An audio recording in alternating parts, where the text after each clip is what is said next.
બે વચ્ચેનો ભેદ થવો ને આ હું નથી, આમાં સાચી રીતે ભેદ થાય કે આ વસ્તુ હું નથી. ત્યારે અંદરના ડરો, આપણા અંદરના ડરો, શરીરને લગતા ડરો, મનને લગતા ડરો, એમ બધાથી તો આપણે ધીરે ધીરે એમાંથી.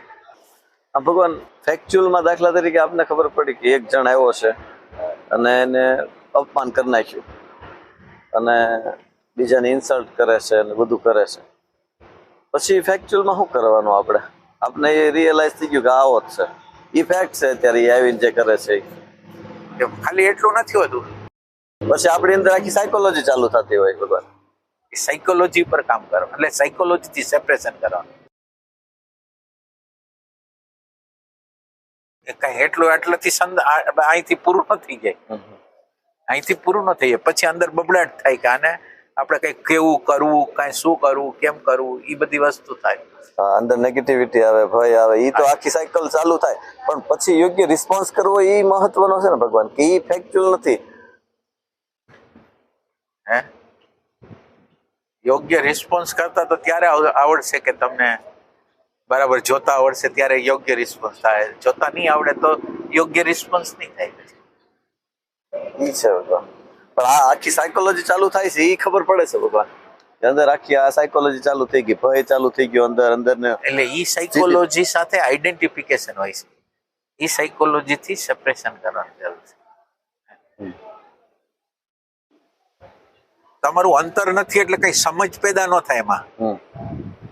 અંતર વચ્ચે એમાં શું થાય, જાગૃતિ છે ને, બે વચ્ચેની જગ્યા છે ને, ત્યાંથી જાગૃતિનું જે તત્વ છે ને ત્યાંથી પ્રગટ થાય. જગ્યા નહીં હોય તો અન્ડરસ્ટેન્ડિંગ કઈ નહીં થાય. જગ્યા જોઈ છે જુદી, થોડીક જુદી જગ્યા જોઈ છે.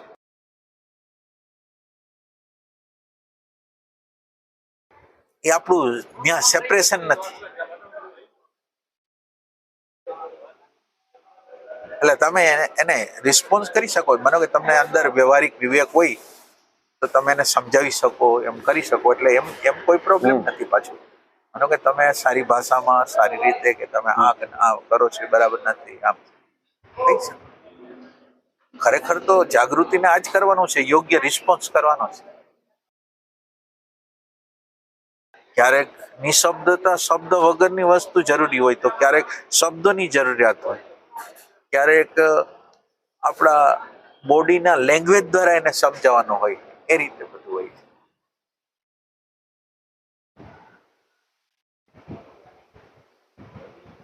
એટલે સેપરેશન જ ભગવાન એનો ઉપાય છે. સેપરેશન જ ઉપાય છે, સેપરેશન જ ઉપાય. અને એ તમારી અંદરનું પ્રેમ તત્વ છે એ જ કરી શકશે. પ્રેમ તત્વ હોય એ જ કરશે.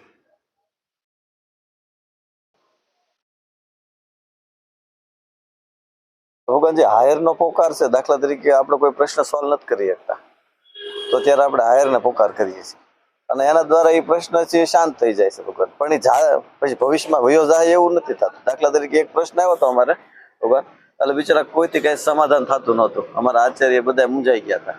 એટલે મેં કીધું તમે કઈ ચિંતા ન કરો, મેં કીધું તમે જેને માનતા હોય ને આપણે હાયર ને પુકાર કરો તો આ પ્રશ્ન મેં કીધું સોલ્વ થઈ જાય તમ તારે. પણ એ કે કેમ થાય, કે કાલ તો એ કે બહુ નેગેટિવ વાતાવરણ બનવાનું છે. એ કે ચિંતા ન કરો, તમે જેને હાયર ને હોય ને એને પુકાર કરો, પ્રાર્થના કરો. અને મેં પ્રાર્થના કરી અને એટલું બધું શાંત આનંદ વાળું. મેં કહ્યું મને 2 દિવસની પછી રજા 2-3 દિવસની દેવી પડશે, મારે જવાનું છે દ્વારકા. એ કે મને કહેતા થઈ જતો હું તમે જવા દો તો કીધું થઈ જાય. બરાબર બરાબર. એટલે એ પ્રાર્થના બધું થઈ ગયું, પણ એ મને એમ થાય કે સોલ્યુશન નથી લાગતો મને ભગવાન આમ. ના એટલે એ સહાય દ્વારા તમને શ્રદ્ધાનો જન્મ તો થાય છે. શ્રદ્ધાનો જન્મ થયો.